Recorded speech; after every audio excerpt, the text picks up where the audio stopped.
previous years on the year-end inventory, we got more. So that's looking good. What about my accounts receivable turnover? What's that doing? That's going up. That doubled. Wow. That's a good sign. Everybody see what I'm looking at? Well, then you start looking at, what did my sales do? Holy smoke. My sales, the revenues went from what, 300, what is that? 354.7. What is that number?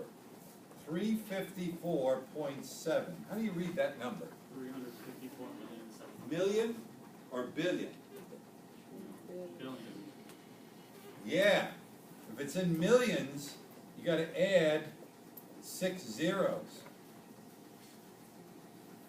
So it's $354 billion in '06, and it went up to 847, and then down to 721 in '08.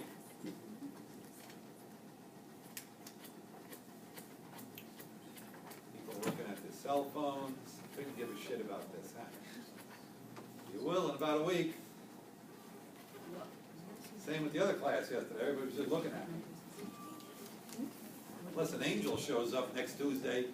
Got a problem, kids. Wait, where'd you get that number? Wait, what'd you say? I said, What? where'd you get that number? 354.7. You see it there? Under 2006, under revenue? Oh, okay. Got it? Okay. So, you see how we're reading these numbers?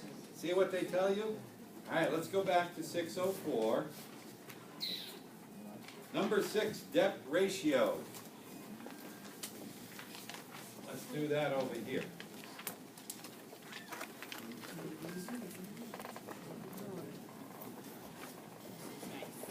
My total assets divided by what? Total liabilities. It's the other way around. That's like I said, total liabilities over total assets. Now you can laugh. Total liabilities over total assets. All right, let's give it some numbers. If my total liabilities are $500,000 and my assets are $1 million, what kind of a number do I get? 0.5. So how would you read that? For every dollar of assets I've got, For every dollar of assets, I got 50 cents. I got 50 cents in debt, total debt. Is that good? Isn't it the same as like the 2-to-1 ratio? Yeah, now we're going the other way. But what do you feel? Except that it's lower is better this time. We want that number as low as possible, right? Make sense? But what would you say is starting to be a good ratio? At what point? That's not bad. So 0.5, like you wouldn't want really anything higher than I that? gotta be careful how I answer that because every industry is so different. You know where this is big, in heavy industry? To build the factories, the equipment, trucks and everything, they gotta make huge investment. So the debt factor is usually even higher. You know what I'm saying? If you're gonna start a CPA firm, you know, you don't need much in assets, and generally you don't have much in liabilities. It's low, right? So it goes by industry. But you see how you interpret that? So what's going on with our, on page 624? You got one of those there? Yeah, total debt ratio. Ooh. What did it do? Ooh, I love that. You see what he said? When you're answering these questions, you say, well, it went up from '06 to '08. A better answer would be, it went down slightly from '06 to '07, but then jumped up from '07 to '08. That's a difference. You guys follow what I'm saying? If you've got 3 years, 07, '08, '09, and my numbers are going like this, that's one thing. But if they're doing this and then that, and they end up, you see what I'm saying? It's different. So it's good to know what happens each year. So what did they do? Their debt ratio is going up. Why would the debt ratio go up? Look at it. Any ideas?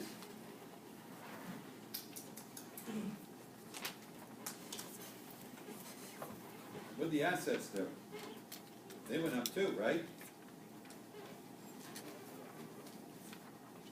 Yeah, they went up, quite a bit. Then they went down.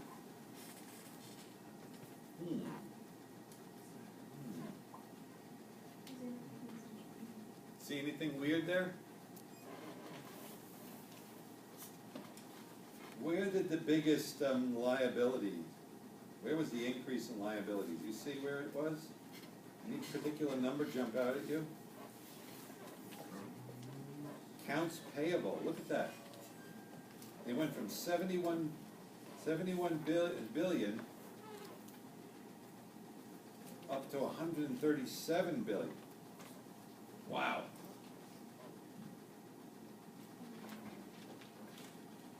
What do you think that is? Then it went down. But you'd look for a comparable increase in current assets. If the current liabilities are going up, then your current assets should be going up too. So what really jumped in current assets? Uh-oh, see it? Inventory. So what did we just figure out? This is Crocs. You guys know what Crocs are? Yeah, stupid shoes, right? Yeah, they're Crocs because they're crap. But what did they do?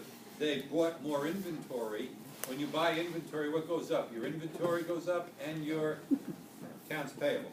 Makes sense. Got it? Now suppose the accounts payable went up, but nothing went up in our inventory account. I'd get worried about that, right? See how you put things together? Okay, a little more torture. So we just did debt ratio. Ooh, wait a minute, there's another piece on that. Look at the answer on 6, or the information provided. It shows the percent of total assets creditors provide. What do they mean by that? Where do these assets come from? How did you buy them? On credit? On credit. So half of my assets were financed by my creditors. Got it? They're good or bad, you're going to ask, depend on the industry. You understand what I mean? Now, what do you got to worry about? When it comes to assets, if the assets, $500,000 are in depreciable items, you bought a car, right? You just bought a $25,000 car, you took out a $20,000 loan, and you put $5,000 in cash. What happens, which number tends to go down faster? The 25 usually drops like a rock, right? As soon as you drive it off the lot. But your loan comes down in steps, right? Each month slowly comes down. So you see what you're worried about? When you finance stuff, it generally depreciates real quick, right? So if that percentage is too high, or if it's moving up, that could be a bad sign. Oh, gosh. Number 7, times interest earned ratio. Yeah. We'll make this one easy for you. Times interest earned. Here's what it is. It's equal to my NIBIT divided by my interest expense. So what is NIBIT? It's net income before the income tax, and in this case, before interest expense. Okay? So all they're doing is adding back. So if my NIBIT is $50,000, then your less interest expense and tax.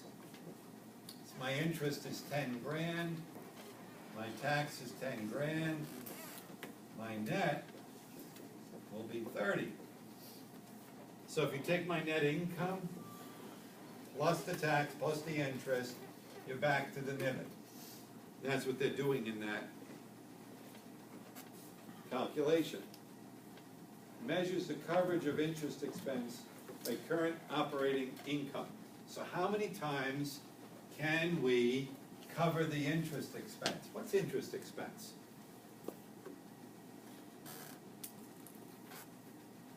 Rent on money, right? You borrow money, what are you doing? You rent a car, lease a car, what are you doing? You're renting it. If you borrow money, interest is the rent you're paying on the money. So can you cover that how many times can you cover that interest? And in this case, 5 times. Do I want that? My NIBIT is 50, and my interest was 10. Do I want that higher or lower? Lower? Higher. Like the Price is Right. Higher. No? Everybody understand that?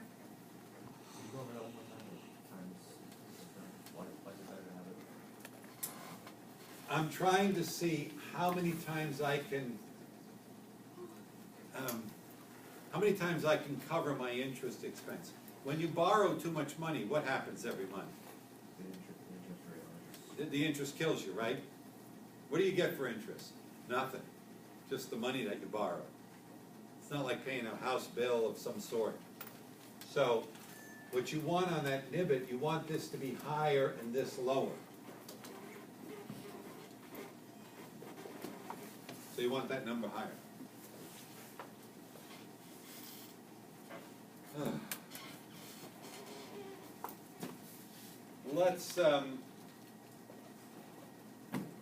Let's do this. Well, I think I can put them here. Number 8, profit margin. We'll finish these up. When we come Thursday, we'll do the comprehensive analysis. Net income divided by net sales. My net income is 50,000. My net sales is 500,000. What do I got? Percentage of 50 as a percent of 500 is, you're right, 1/10 or 10%, right? So what does that mean? You're only making 10% of what you're selling. Good boy. Is there another way to say it? For every dollar you sell, you only get 10 cents. Yeah. You got it? Did you feel that? Well, that sucks. So when we're answering these, like the analysis questions, do you want us to put it like that for every dollar? Well, yeah, I want you to make believe you're sitting at a real job with a bunch of people. You're at a bank. You took a job in a bank. And they're saying, hey, this guy wants to borrow money. Here's his financial statements. So you're sitting with 2 other people. And you're looking at the numbers. And they're looking at you. What do you think? What do you think? What are you going to say? Like that? Bye. So get your resume ready. You know what I'm saying? Yeah. So how would you talk in that meeting? Say, well, wait, look at the sales. They're going up by 10% a year. I hope you're right. You gotta do the math, right? If it's really 1% a year, you're gonna look stupid. You can't look stupid. So that's what I'm kinda using these ratios to gauge. Don't you guys sit around watching baseball or football, and don't you play with the percentages, all the stats? Don't you hear people say that? How many yards did he run? How many yards did he pass? What's his completion ratio, right? It's the same thing. It just, that's more fun than this shit, right? But it's the same thing. And you hear people sitting around drinking a beer and talking like that, and boy, he's pretty smart, right? It's the same thing at work. When you look at these things and you don't sound smart or you can't do the math. All right, what's the next one? Total asset turnover, net sales over assets. So my net sales over average assets. So if my net sales were $1 million and my average assets were 250,000, I get a turnover of 4 times. What do they say? Measures the efficiency of asset use. How do you produce income? You need assets, right? Simple. Lawnmower. We're doing the lawn business. How are we gonna cut the grass? I got scissors. No. What do you use? Freaking lawnmower. Now, you get on that mower. How many lawns did you mow? I did 20 lawns today. He's efficient, right? So he's taking the asset and generating a ton of sales with one lawnmower. Got the picture? So this shows me how efficient we are. I can generate $1 million with just 250 in assets. Turnover, efficiency. Then you do, the next two you can figure out. Net income over average assets, net income over owner's equity. So all you're doing is you're taking your net income over the assets. My net's 50,000 bucks, and my assets are 250,000 bucks. Oh boy, what's that? 1/4 or 25?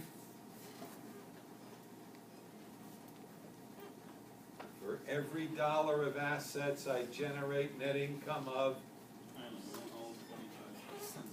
25 cents. I want that higher or lower? Higher. Do you feel it?